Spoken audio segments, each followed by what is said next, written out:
We have to realize what we are playing with here. It is an incredibly dangerous game, and we've seen how it ends before.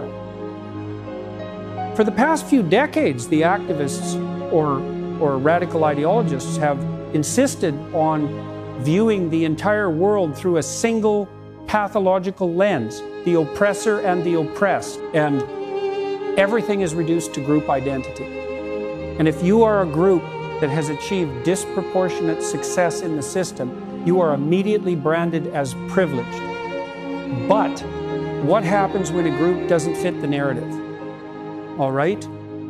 So consider what's happening to East Asian communities in the United States and Canada. By every measurable metric, educational attainment, income levels, low rates of violent crime, family stability, East Asians are succeeding. In fact, they are often outperforming the dominant culture. Now, if the West were a fundamentally corrupt white supremacist tyranny, that outcome should be impossible. It completely demolishes the ideological premise. So how does the ideology respond to that? Does it say, aha, look, here is a blueprint for how an immigrant community can thrive through hard work and stable family structures? No, absolutely not, because the ideology cannot tolerate a counter-narrative. Instead, the ideologues do something truly sinister. They lump East Asians into the category of white adjacent or privileged. They alter the rules of admission at elite universities to deliberately disadvantage them, penalizing them precisely because they are competent. It's an absolute tragedy. You are punishing people for cultivating the very anicyclotic virtues that keep a society from collapsing into chaos. So, I remember a specific instance during my time teaching at the University of Toronto, a microcosm of exactly where this ideological possession leads. It was a psychology class I was conducting, and it happened to be a first-year class. That is an important detail, because normally, as the semesters progress in my courses, you can expect well over a 50% dropout rate. The students frequently find my lessons and the conceptual density of the material simply too difficult to grasp, and they withdraw. But because this was the first year, the initial demographic breakdown still perfectly reflected our modern urban landscape, roughly 45% white, which was the lowest percentage that specific year, and an unusually high concentration of East Asian students at around 30%, and the remaining 25% comprised of Black and Hispanic students. I set up a high-stakes competitive seminar exercise. I broke the students into groups, tasking them with parsing out a complex behavioral analysis problem. The objective was speed and accuracy. The first group to properly synthesize the psychological mechanisms and present their answer through a designated speaker would win the seminar round. Now, look at the microdynamics of what occurred in one specific group. This group happened to contain one Chinese student, one white student, and a majority of Black and Hispanic students. So, when the brainstorming began, the Chinese student, highly competent, deeply invested in the material, attempted to contribute the core analytical solution alongside the white student, but a fascinating and deeply troubling phenomenon took place. The majority within that group completely shut them down.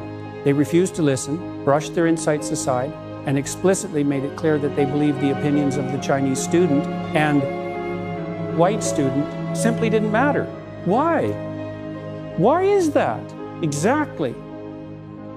Well, it's because in the absolute sandbox of identity politics, those two students represented, well, they represented the oppressor class. No, sorry, that's not quite right. Technically, within their own ideological framework, they represented the privileged class. That's the specific word they use. But you see, functionally, it's the exact same thing.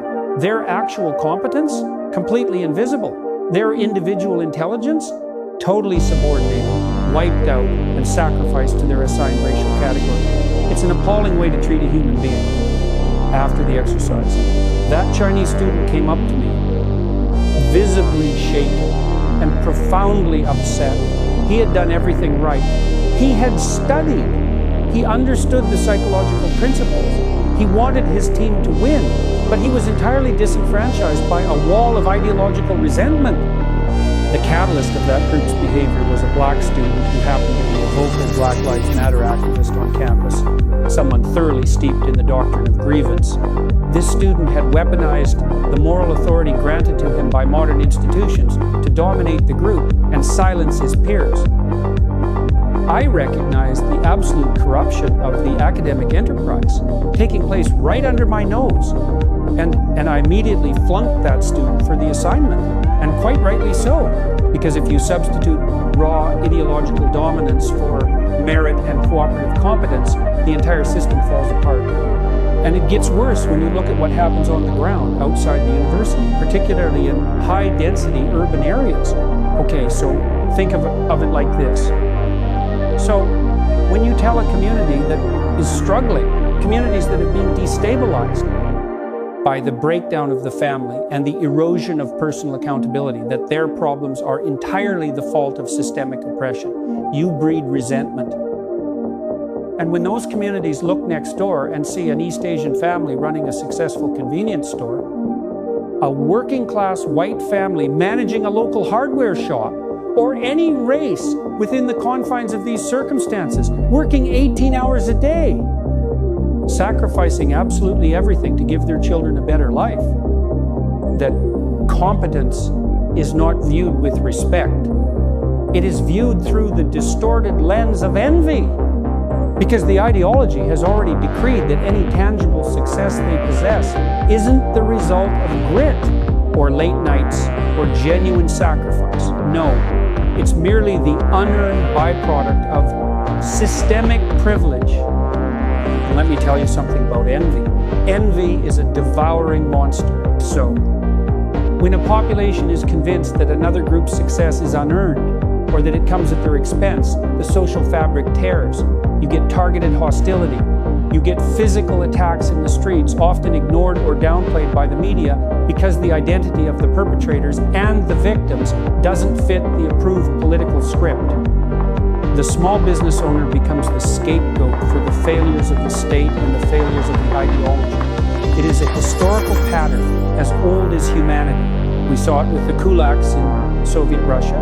We saw it with the market-dominant minorities in Southeast Asia.